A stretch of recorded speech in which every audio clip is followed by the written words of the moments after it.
Hey everyone, thanks for tuning in to another episode of eDiscovery After Hours. My guest this week is Jonathan Moody from Page One Legal. Jonathan and I dug deep on Birmingham, Alabama, being fathers to three daughters, while both we and our spouses had COVID, and what it was like trying to work from home with children and sick spouses, and just all of that entailed. We talk about his becoming bilingual and their decision to not raise their daughters bilingual, and a whole host of other things. It was a great conversation. You're going to love it. The host this week is Discovery Master.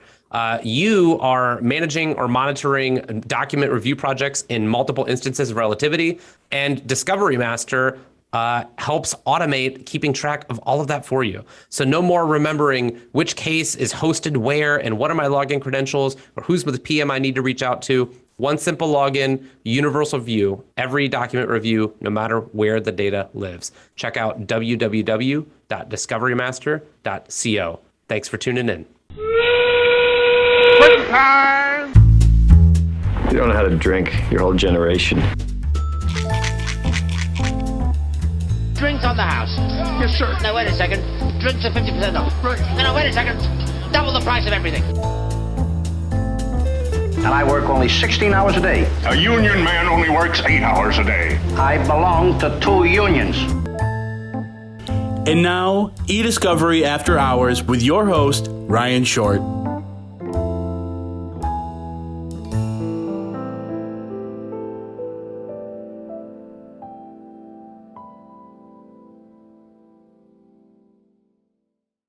All right, Jonathan Moody, cheers, man. Welcome to eDiscovery After Hours. Cheers. What are we sipping on here? So Grape Eco, it is, I'm based in Alabama. It is the best grape drink around. Grape Eco. Hold on, let me read the can. A Southern thing for 100 years since 1916. Yeah, it's a full flavored, it's like carbonated grape juice. Right?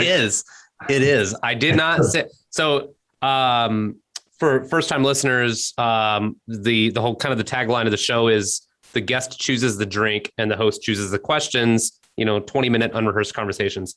And I get a text earlier in the week from Jonathan asking the best place to send something, and I'm not entirely sure what's going to show up. And then 24 hours ago on my desk, a 12-pack of Grape Eco hits, and I did not sample the merchandise before just now. So when you said full-bodied flavor, I was viscerally experiencing that in the moment.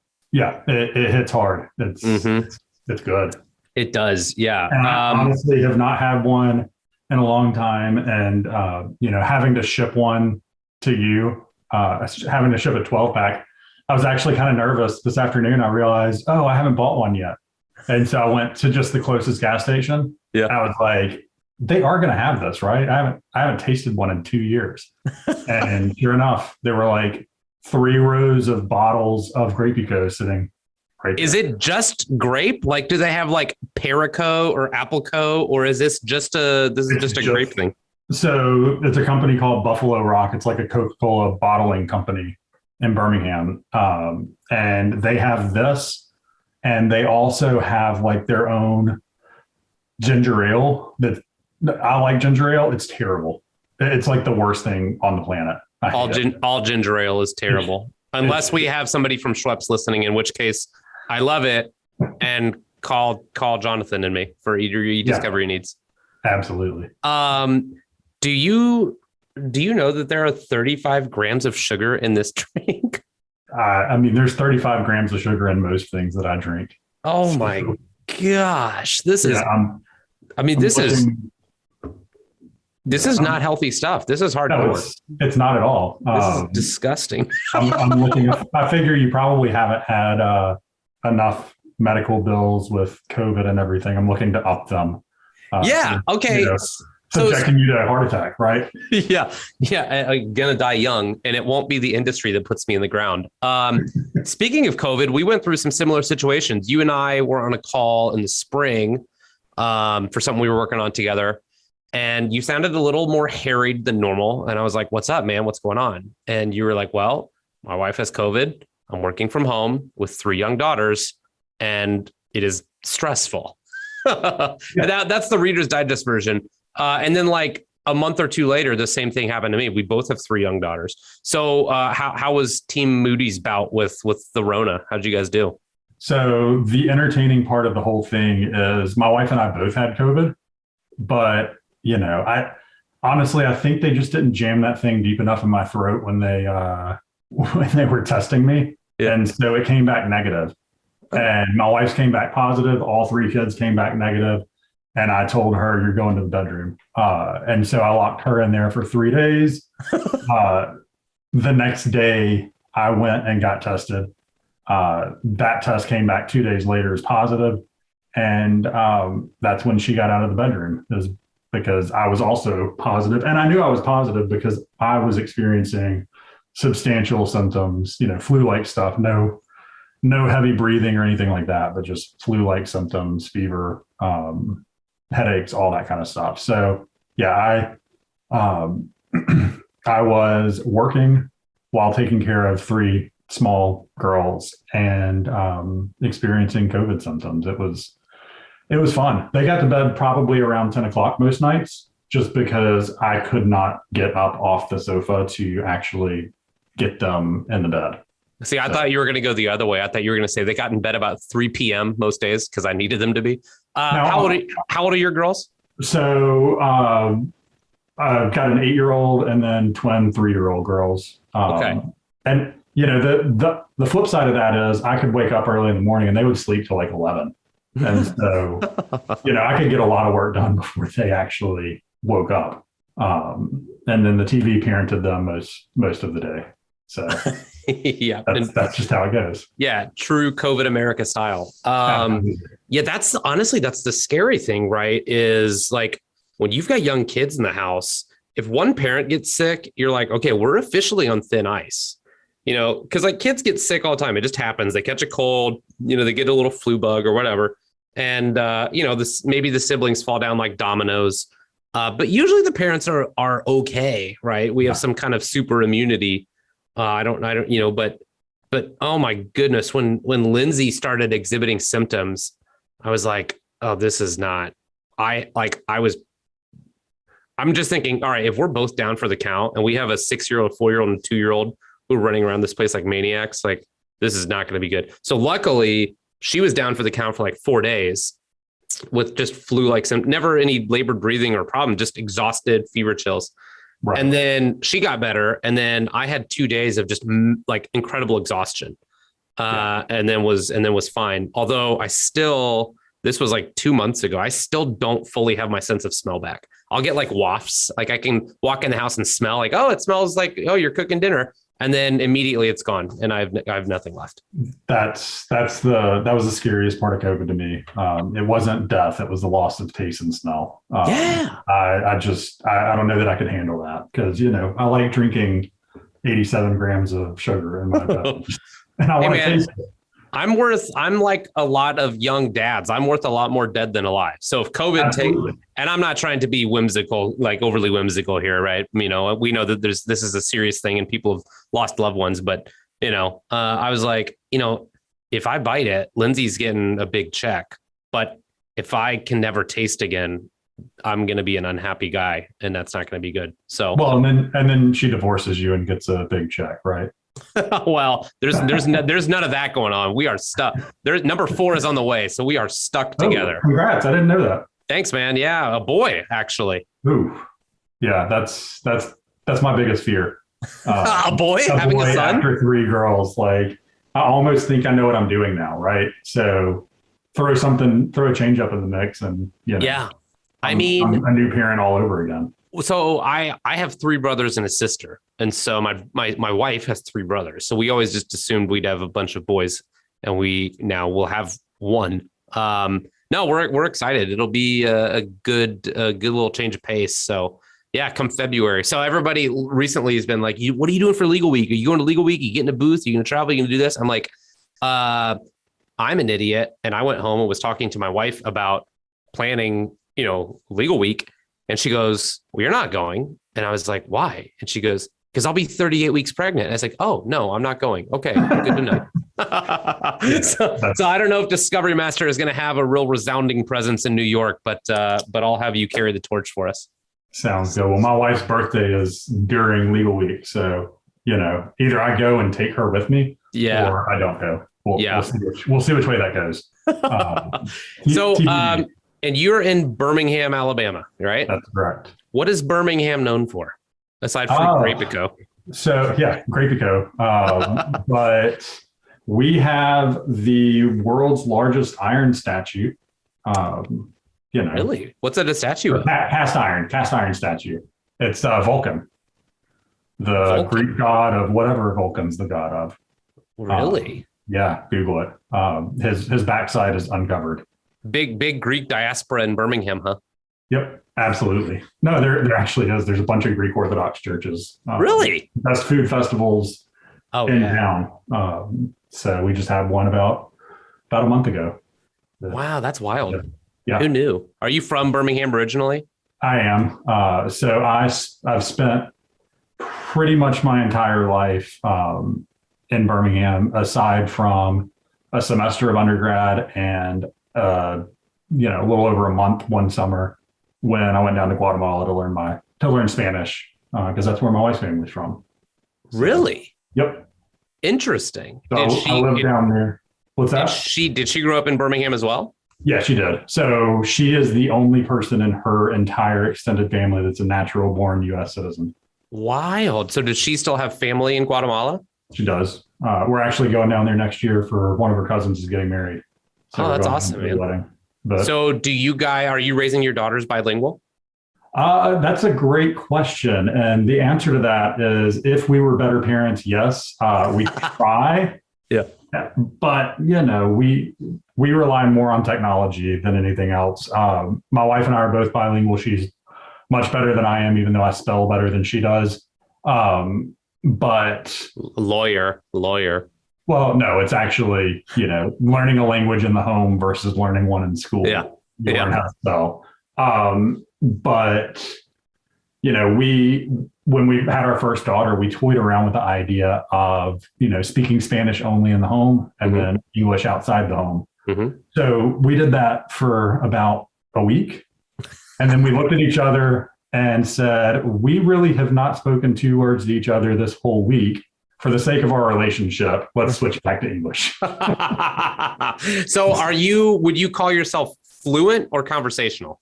So survival. Like I could survive in a Spanish speaking country. Right. I could rudimentarily, I could communicate in a rudimentary fashion, but there's not going to be any debating like philosophy or religion. I could, as you could tell, could barely even speak English. So that's what I was going to say. You speak Spanish about as well as you speak that word in English. But no, my wife would say that I'm fluent. I would say I'm somewhere between conversational and fluent. I just can't conjugate like past participle and all those like advanced conjugations. And when you get super technical, I start to get lost. But, bringing it back to our world of life, during my entry into eDiscovery, I did manage some Spanish speaking reviews and participated in those and all that kind of stuff. So I'm fluent enough to pass tests to actually do a Spanish speaking review. That's legit, man. But we're not transitioning to work just yet. Nice try. No, I know. I still have more questions to grill you. Absolutely. Hit away.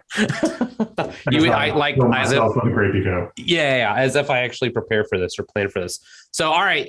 You mentioned you grew up in Birmingham. What was the grand plan? Was law school always on the horizon? Or was that plan B or plan F or what was this? So I never really grew up with a plan A. I just kind of lived as a child. I wasn't one of those, I know exactly what I want to do one day.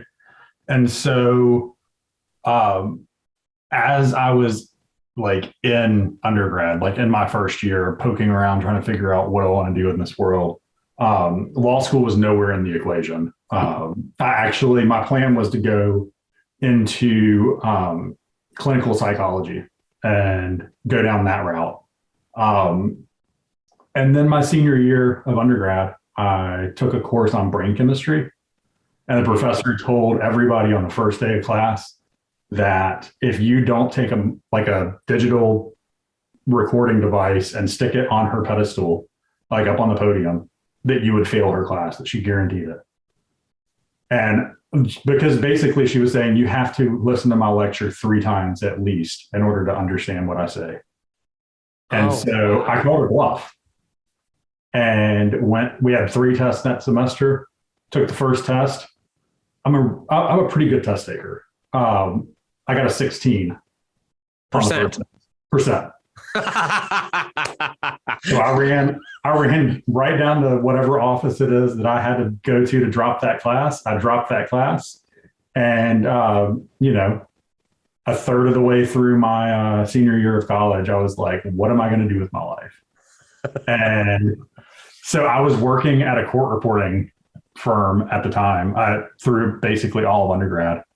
And, I was managing the production department and like printing out depositions and exhibits and all that kind of stuff. And I'd always just like flipped through and kind of, done what I probably shouldn't have done, which is like read through the transcripts. Right. Yeah. And so I just was always intrigued by like people hashing out this complex litigation through witness testimony in these depositions. And so my wife had 2 brothers that were in med school were in their residency while I was going through this crisis. And I just started going through in my head, what are the careers out there that, instead of going and getting my PhD in something like psychology where, earning probably not great, lots of debt, all that kind of stuff, what could I do that I could eliminate those factors, right? So I think about medicine.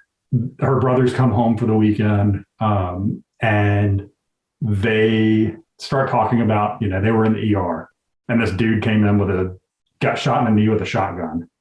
And I pictured that in my head, and I was about this close to vomiting. Oh yeah. I said, nope, medicine's not for me. Mm-hmm. I can't do that. And so I continued to go down the options, and I was like, you know what? These attorneys seem to have really cool jobs.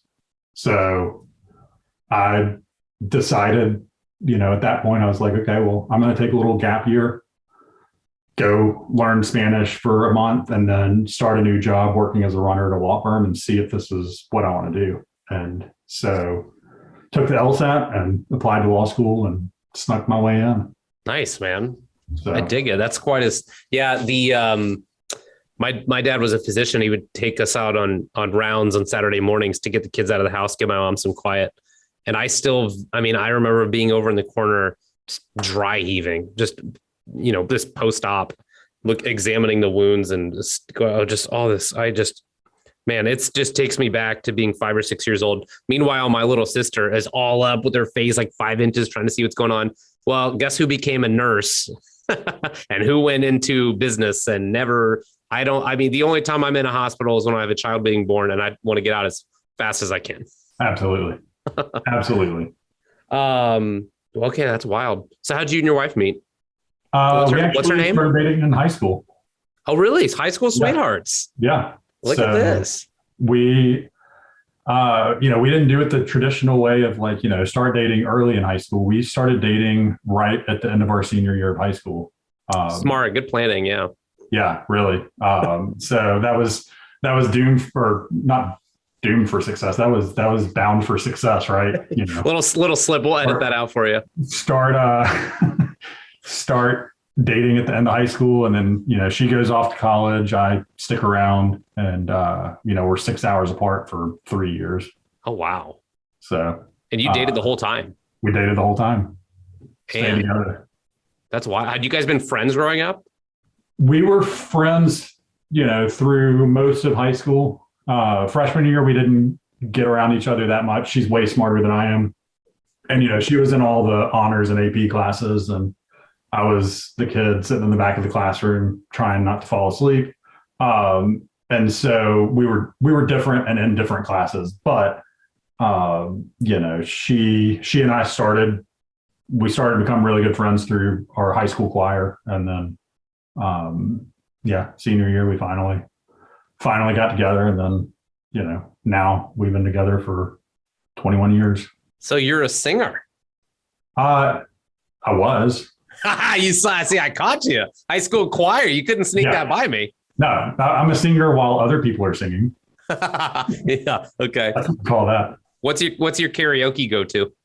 I've never done karaoke a day in my life. Are you serious? Yeah. So, one of the reasons that we're drinking Grape Eco right now, when I got into sales, I had to learn to start drinking. In college, one of my roommates was like, I'm going to have this big party just so that you will drink an entire drink.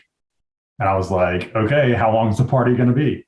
I just never liked the taste of alcohol very much. And I had to find drinks that I liked when I got into sales because, having a drink in your hand makes it easier, right? Yeah. So I never really drink all that much. I feel like you have to be mostly wasted to go do karaoke. Never fell into the plans. Well, I mean, I guess we have different standards for karaoke because I would be down anytime. And I think the next time that we're at some kind of a conference or presentation together, I know exactly what I'm going to be taking you to do now. Even if you're just chugging Grape Ecos, that'd be okay.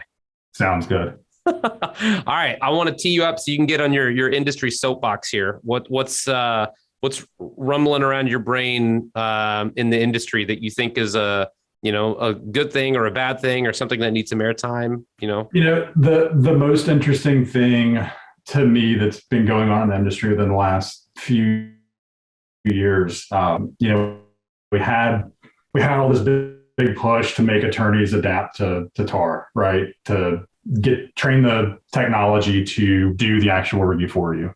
Everybody pushed back on it. Attorneys hate technology, all that kind of stuff. I just think it's hilarious that the whole world is adopting the technology. And then you get into the legal industry and attorneys are like, no, I'm just not going to do it. And so instead, we've kind of moved towards this active learning model where it's like, okay, well, since you guys can't get behind the AI that's, in a lot of cases way better than the human, since you can't get behind this, we're just going to let you prioritize the review. We're going to learn from you so that we can prioritize it so that, you can use the technology to your advantage in a way that, maybe attorneys can actually get behind. And you're still looking at every document, right? Because that's the fear. We can't produce a document that we haven't put eyes on, whether it's us or, contracted to review attorneys or associates or whoever. We need somebody putting eyes on this. It can't just be technology that we're relying on.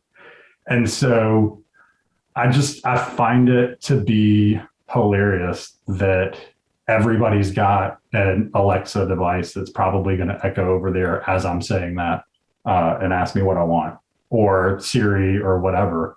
Everybody's got AI just all over their lives. Netflix is telling them what to watch, right? And so their entire lives are dictated by AI. And we're all adapting to it. We're doing a great job of adapting to it, probably too great. My refrigerator is going to get up and walk any minute now. But attorneys are just like, yeah, I see that all going on around me. But how about you adapt that AI to me? Because I am way more important than any data scientist or whoever has come up with this idea, right? And so the industry caved. The TAR's been around for a long time, and we've been trying to get attorneys to adopt it. And we've gotten to the point where people are throwing in their hats. Relativity is deprecating traditional TAR and Relativity One and relativity analytics in general. Nobody's using it, or not many people are using it with other tools that are out there. They didn't use it in relativity analytics. That's why it's being deprecated. And so now we're in this active learning mode that has, it has people looking at more documents. It has people doing more document review.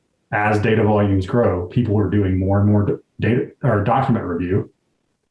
And that's just because attorneys refuse to adapt. And so the technology had to adapt to them. And now now that piece of technology is kind of slowly fading away into the background. I have such mixed feelings about this topic. You're invested in the topic, right? With the attorney reviewers and things like that, monitoring review progress. So yeah. I mean, yes and no. I mean, just conceptually, there's no such thing as perfect, right? I mean, that's why at the outset of a project, we agree theoretically, right? We theoretically have this meet and confer. We go through all of these items and we agree, okay, it's not going to be perfect, but we're going to hit these standards. Yep. And so we acknowledge that whether it's human review or whether it's technology assisted review, there's going to be some error. Okay. And I think that I think that humans have a tendency to overestimate the good that technology can do without understanding the repercussions, which makes me very sympathetic to the reticence of people to rush into tar. Well, I say rush into, it's been, Judge Peck wrote his landmark order like 9 years ago. So, but conversely, it's like, guys, if technology has been proven and sentiment analysis and keyword analysis and all these things have been statistically validated that it's pretty damn impressive.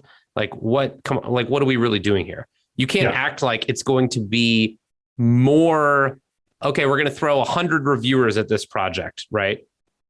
Oh, sure. Gee, I bet that's going to be super consistent, right? Yeah. Like, come on, so I could go both ways and that probably makes me part of the problem because I'm not going to I'll sit here and I'll express my opinion to a client or to a prospect and we'll make recommendations, but at the end of the day, if they're like, no, I do not want tar, we're like, all right, we'll staff up, we'll bill you for it.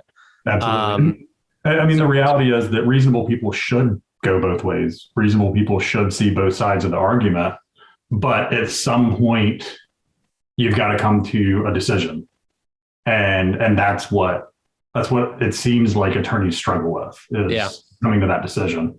So, but I mean, to your point, I spent 2 years managing document reviews. I've got some stories that, that make my opinion very, very strong on those things. I've had a reviewer that we had to let go, and I later found out that she was telling somebody over lunch that, I marked that document as non-responsive because it was really embarrassing for the client.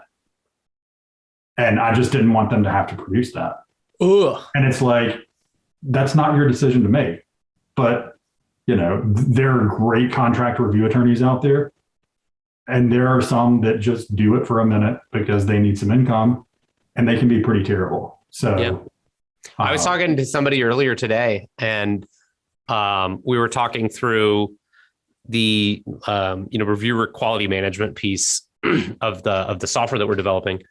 And we were just kind of trading war stories, and they go, I once had a reviewer show up to an onboarding call drunk. I was like, and you just kind of start chuckling, and he goes, no. The call was at 9 a.m. It's like, I don't know if that's is that impressive or is that sad or, obviously the reviewer was not onboarded to the project. Sure. But yeah, let's not sit here and act like, the humans are going to be infallible and the technology is just out to get us. So absolutely. Well, Jonathan, I appreciate you coming on, man, and spilling your guts. And you had no idea what I was going to ask you. You were a good sport, and appreciate your thoughts on tar. So where can people reach you if they want to learn more about what you do? So they can reach Page One Legals at www.pageonelegal.com, or you can get me at jmoody@pageonelegal.com, or on LinkedIn, or anywhere else that you find me in the street, or buying a Grape Eco in the gas station, rushing before I record a podcast with Ryan Short. Love it. All right, man. Thanks for coming on. Thanks.